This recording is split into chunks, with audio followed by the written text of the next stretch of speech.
What I plan to do is that I'll just start with, 3 or 4 minutes. I'll just give it, very brief overview of how we look at hydrocarbons, oil and gas in the country, and then I'll invite, my friend, Mr. N.K. Verma and Mr. Elango. We are, in a way, very privileged and lucky to have Mr. Verma, who presides over ONGC Videsh, which is ONGC is the biggest E&P player in the country, and ONGC Videsh is the biggest investor overseas, and with a mandate from the government of India to secure oil and gas assets overseas for the country, so growing needs of the country. Mr. Elango, until very recently, presided over Cairn Energy, probably the most successful E&P story in the last 20, 30 years. And he did a fantastic job. And he is now preparing, just wait for maybe 4, 5, 7 months, he's preparing to move into a slightly different and bigger role. As all of you know, I mean, I don't really need to give that introduction that India is the fourth largest consumer of energy in the world, and thanks to growth, energy consumption is growing fast in India and has more than doubled in the last about 10 to 12 years. It's still, when you look at the per capita energy consumption in India and look at the global average, in India is just 1/3. And which means that potentially, higher energy demand in India in the coming years and decades, and which also means that, as everybody says, the oil and gas gravity center has already moved to Asia, and probably India and China are the two countries which are going to be there at the very, very, very core, the very center of Asia-led oil and gas global story. According to many estimates, India and China, they probably are going to account for roughly, more than 50% of growth demand from globally. And at the same time, if it's, economy starts doing well, as the indications are, at least from India, that, and according to also the World Bank, that the next 5 or 7 years, probably India will go back to 9% growth. And that's, of course, is a very great news, heartening news for us in India. But at the same time, let me also bring in some aspects. When you have people like some friends protesting or trying to make their own point of view, you see, in India we have certain, like 400 million Indians still don't have access to electricity. 400 million. 700 million people are still not part of the gas economy of the country. 700 million people. That's roughly Europe and the US put together. Now, the question is how do we look at that? 700 million people out of the gas economy. How should we look at them? When I look at them, I look at that as an opportunity. That means here we have got a market. We have got people who are waiting for us to go there for natural gas. Help them, because in India also this is called the gas century. So if that is the gas century, then how come the 700 million people are still out of it? So I look at them as an opportunity, and I want each one of you in the room to look at that also as an opportunity. And at the same time, when I say that 400 million people don't have access to electricity, that again, a huge opportunity for those who have got ideas, those who have got capital, technology, enterprise. So look at that, and that's why I bring the figures here, to look at them. I don't want you to pity or sympathize. I want them to become a co-traveler and a co-partner and help realize that potential, to tap into that potential. Pollution in India is a challenge.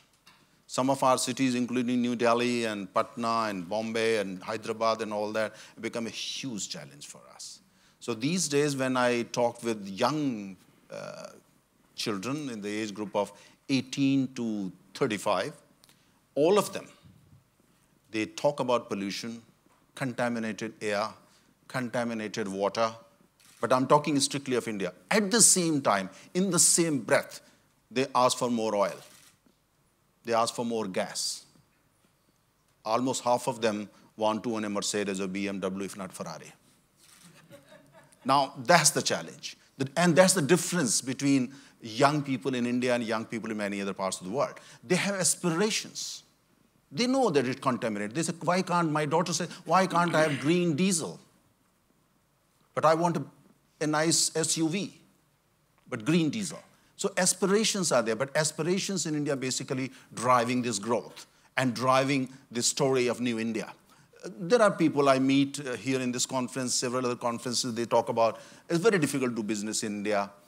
It's very bureaucratic, probably some truth in it. But when I travel abroad to countries like China, Vietnam, Middle East, Africa, Latin America, Russia, I find the similar situation in many other countries, including some countries, even in Scandinavia. I've spent several years of my life in Scandinavia. And they're slightly different, not as kind of this thing, but they have their own version of bureaucracy. But at the same time, the question is, how should we look at it? Now there is a new government in place, and if you come to India, I would really request each one of you to try to make a visit to India now. You would feel a kind of spring in the air. It's a new optimism. There's a new hope with the installation of the new government. New government is talking about growth in oil and gas industry. Fortunately, now the new Prime Minister of India is oil and gas literate, as they call it.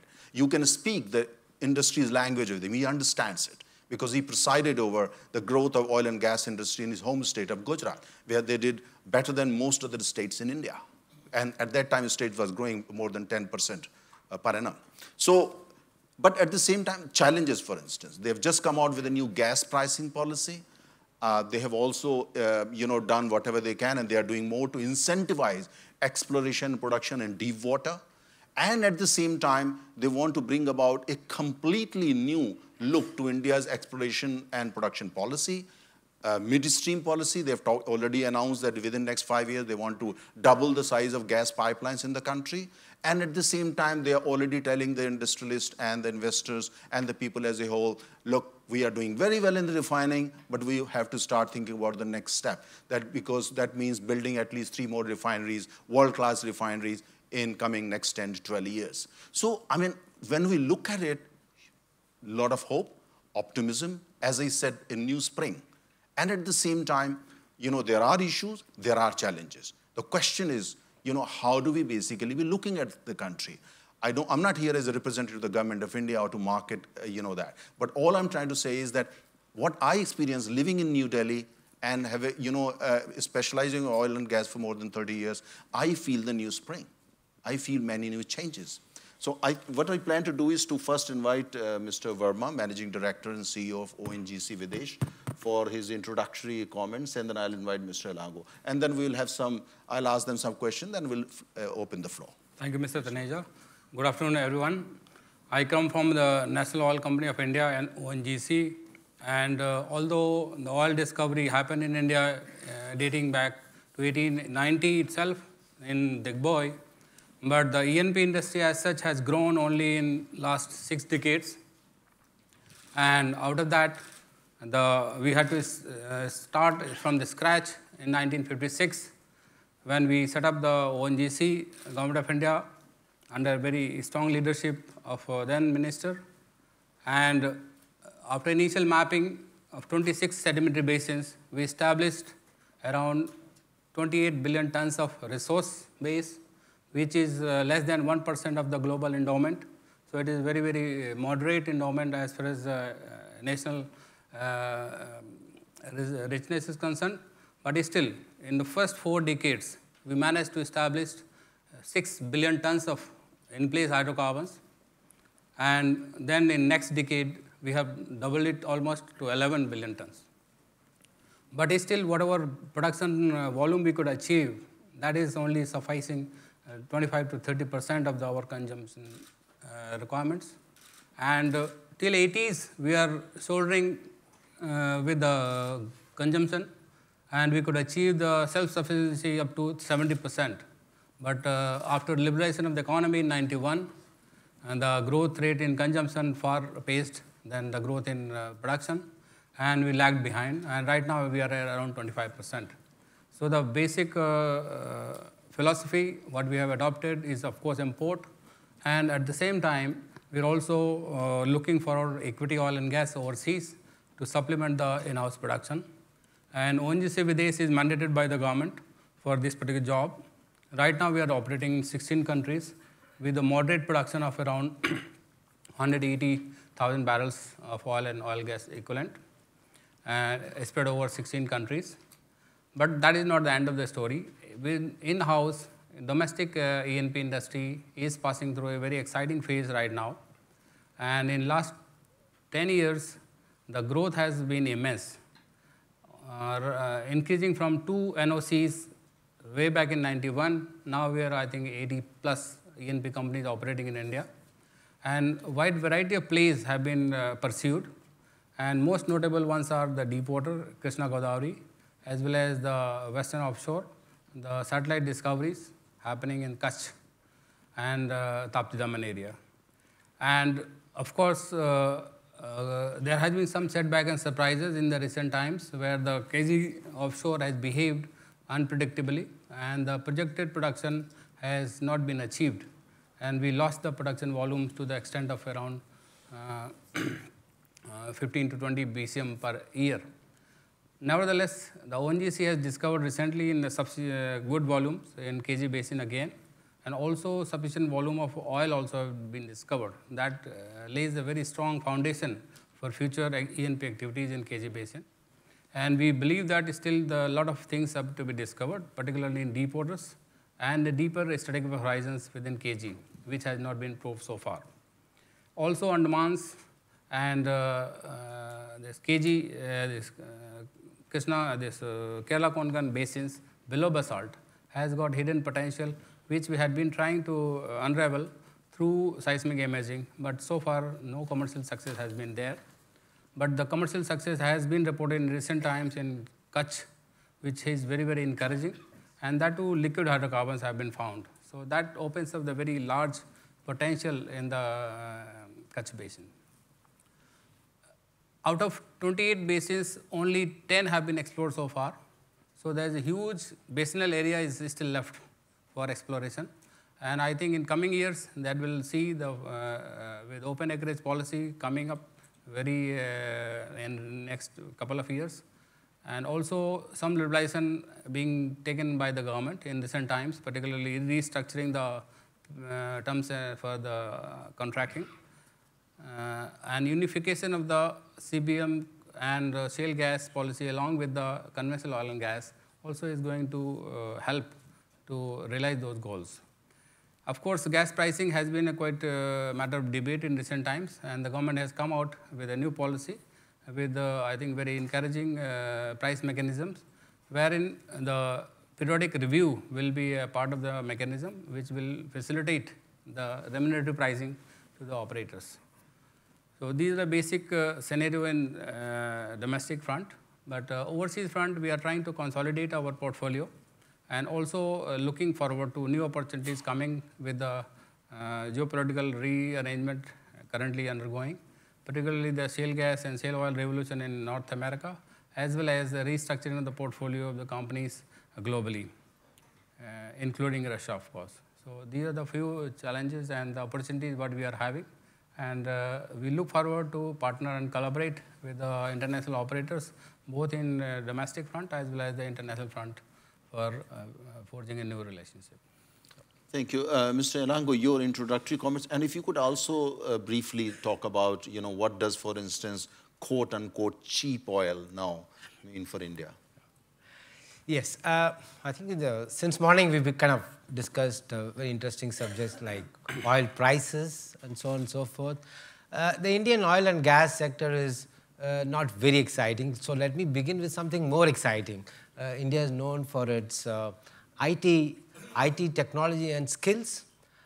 You would all be amazed to know that India has a population of 100 billion, but it has got 110 billion mobile phones. What this is doing now is a dramatic increase in the people's ability to engage in e-commerce. It's going at a phenomenal rate. Today, about $13 billion worth of business gets done through online, something unimaginable a few years back. That kind of leaves you, is there a way that one can drill through online without physically being present in the country of your choice? The question really is,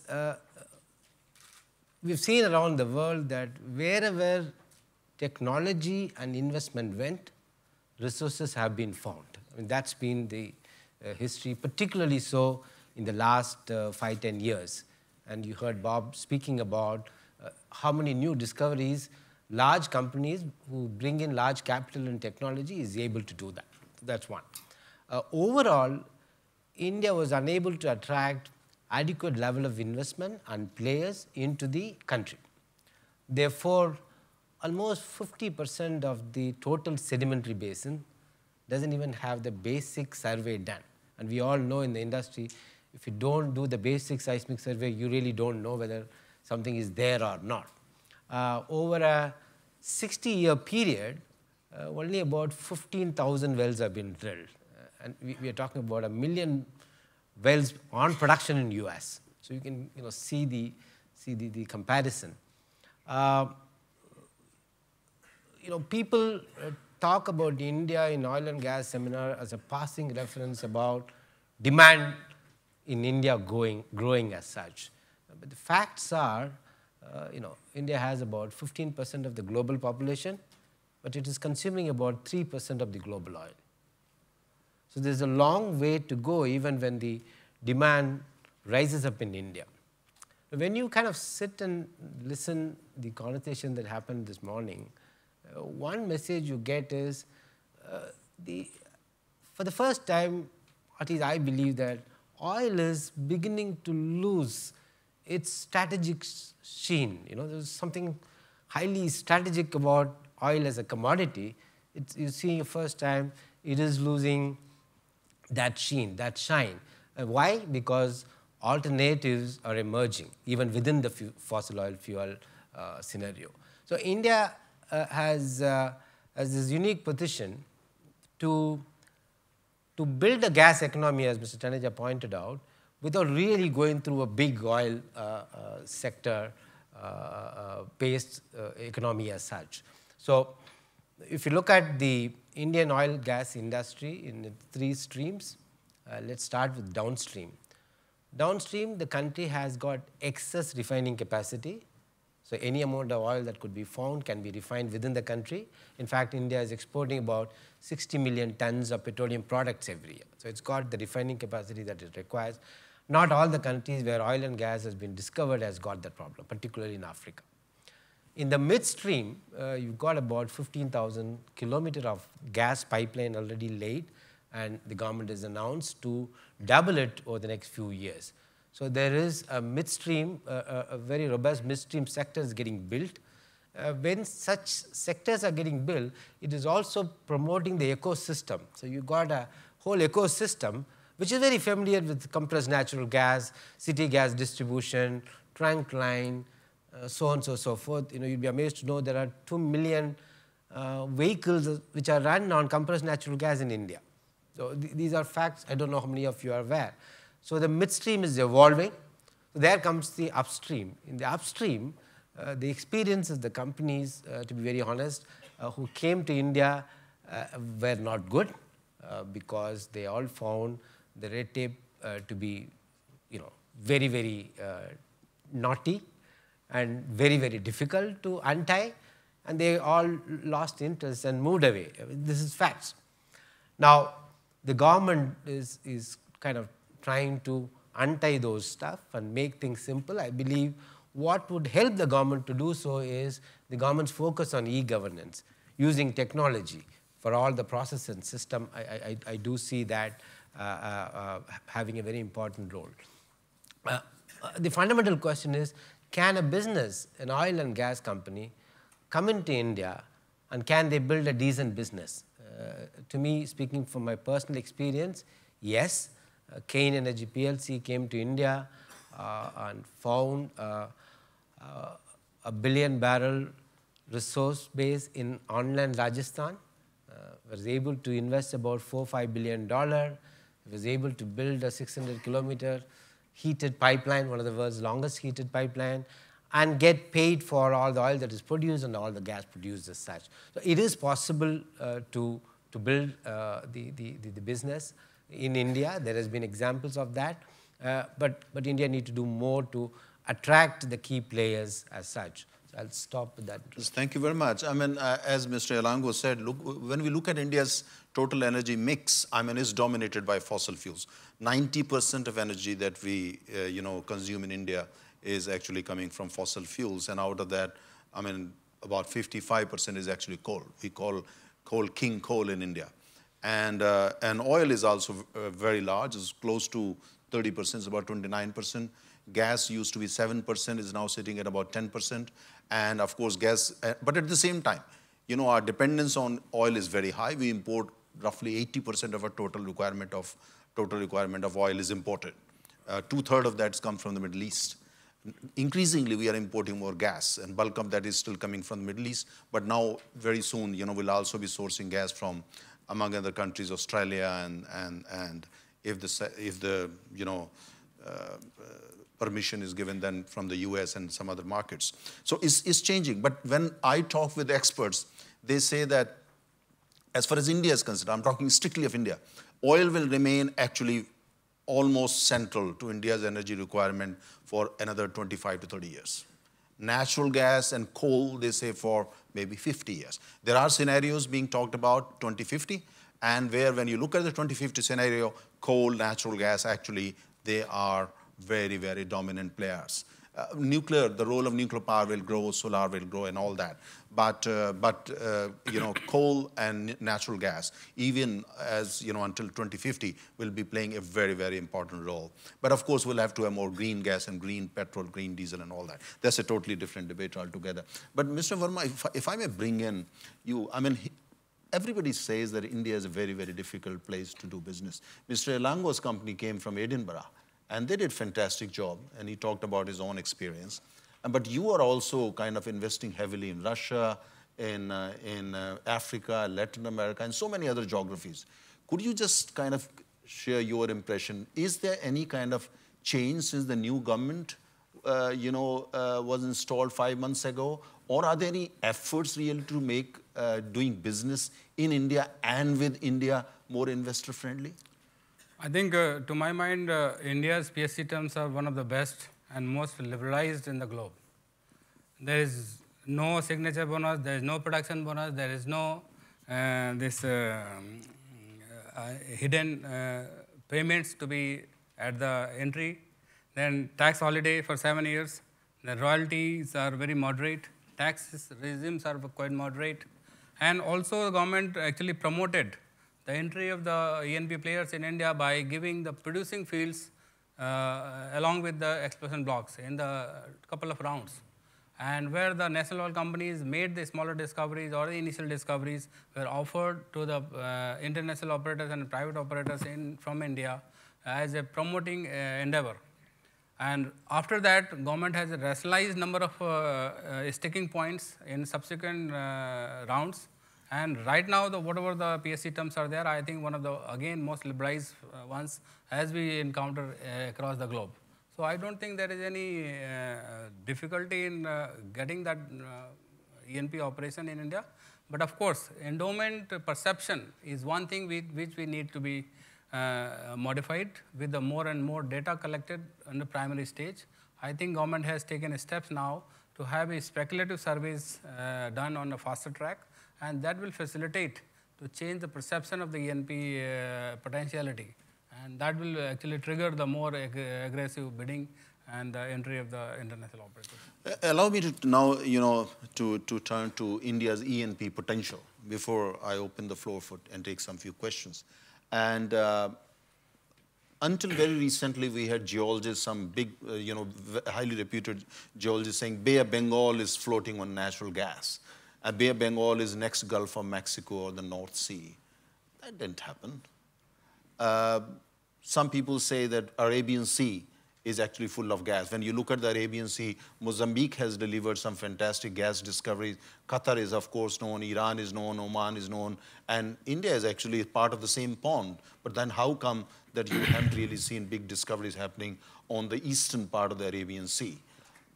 When you look at India's potential, Mr. Elango, and connect the dots with what's happening in other parts of the world, where exactly things are not going right? Is the geology as difficult in India as India's bureaucracy? Or is technology basically is an issue? Or you think somewhere Indian companies lack the killer instinct and foreign companies find it a bit frustrating to enter India thanks to India's bureaucracy? Your comment. I think it's kind of all of the above, but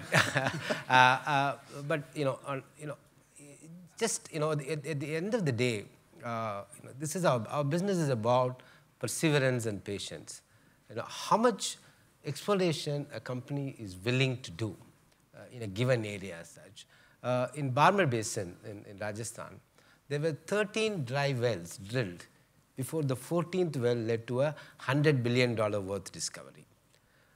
So in the business of exploration is about how do you continue to explore using more technology, new talent in the same area as such. So there is, in a 3.3 million square kilometer wide basin, the number of exploration wells drilled in a year is less than 300, 400 wells. It is very, very small. And the reason has been there is no adequate number of players who have gone into the sector. And that goes back to why they didn't come is what you listed out.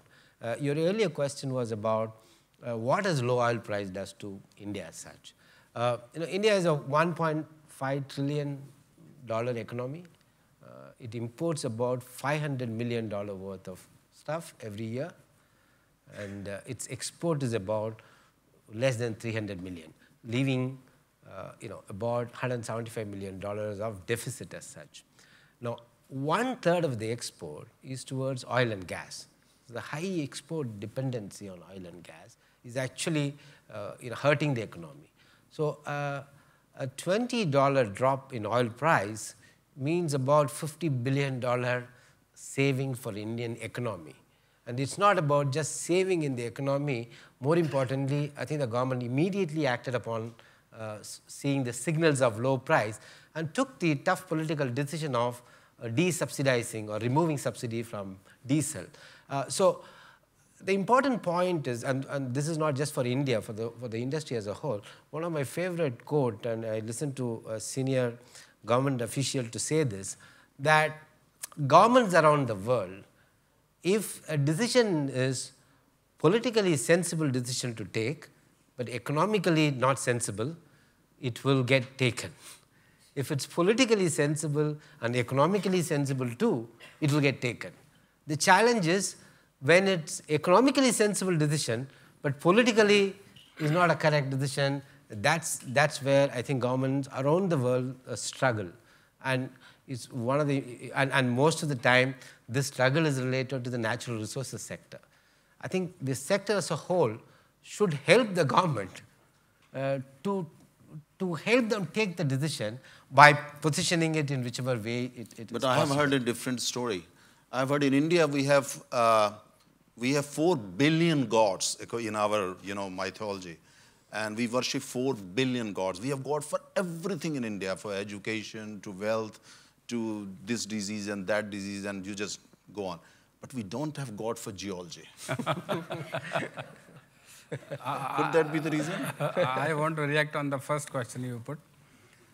Deltas are the most prolific locales for oil and gas finds across the globe. And incidentally, on both sides of India, east as well as west, there are 2 biggest delta systems sitting, Indo-Gangetic and then Indus. But the challenge, of course, has been there because being a very big and very fast depositing deltas, perhaps the depth of occurrence of the potential reservoirs have been more than whatever drillable depths in the past. That is the perception. And all across the Indian Ocean, in the Myanmar as well as in KG, both we have discovered huge quantities of gas. But only thing, Bay of Bengal, particularly Ganges Delta mouth, we have not discovered so far. And our drilling depths in the past has not been very huge.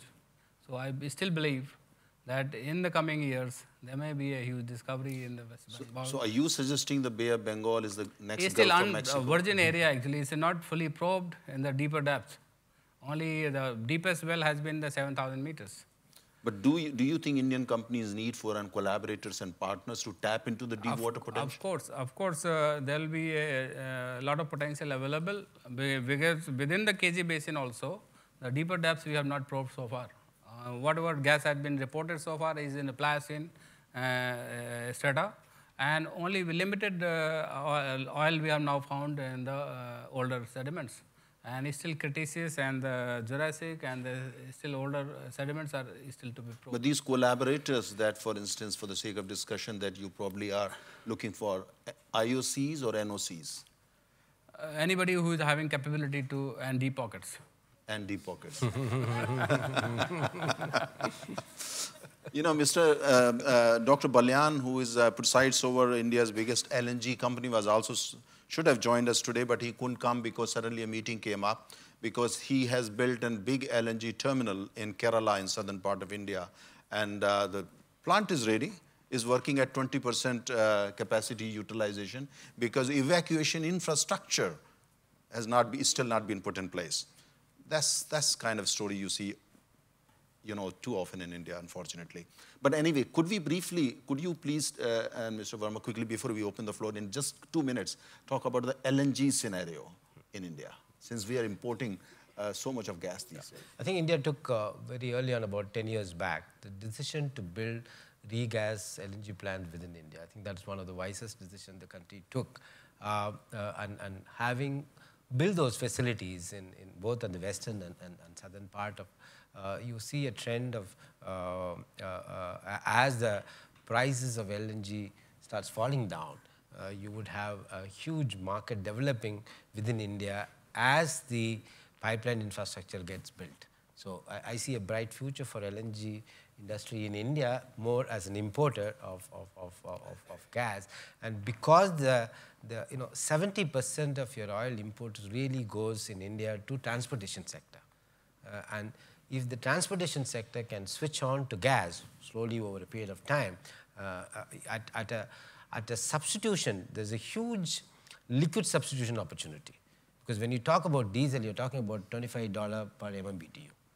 Even when you import LNG at $12, $13, if that can easily substitute the liquid fuel market pretty significantly.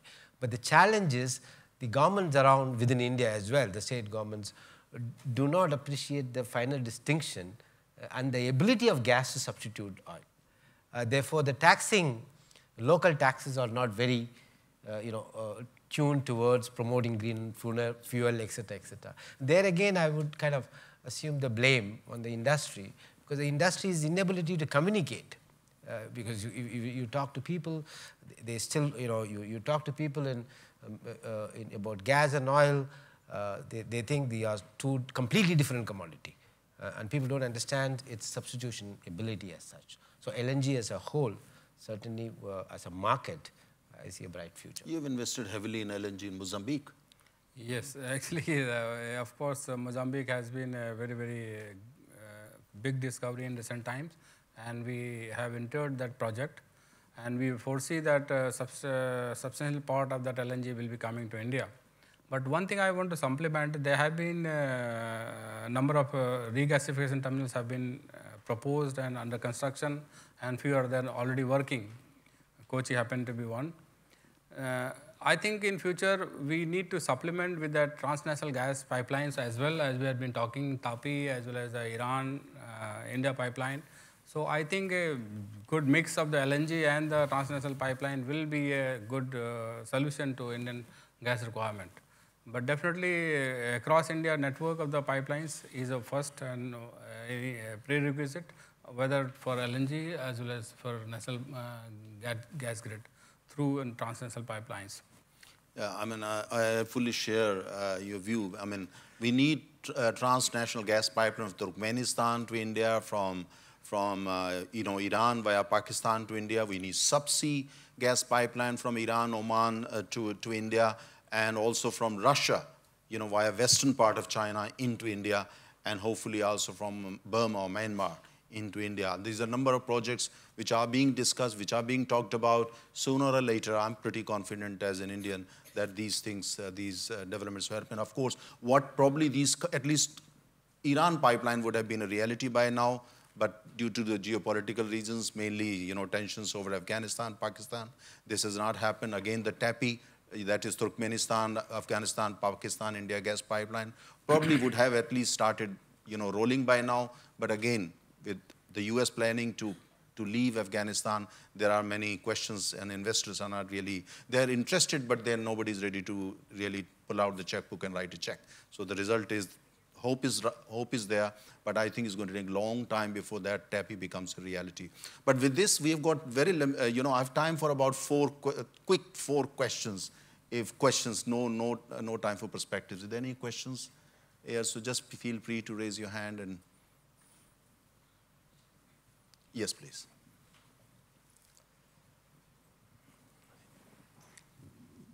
Dave Donahue, IHRDC. I'm just curious that the new pipelines you're putting in for India, is the basis for that imported LNG? That's how you're going to provide gas to the people in India, is through the importing of LNG? It would be a combination of both, meaning because the pipeline infrastructure was developed on this basis of a domestic discovery, offshore major deepwater discovery. So pipeline infrastructure is in place because the production there went down. There is an opportunity to use LNG for domestic consumption as such, because the pipeline capacity is underutilized now. Any question? Yes, please.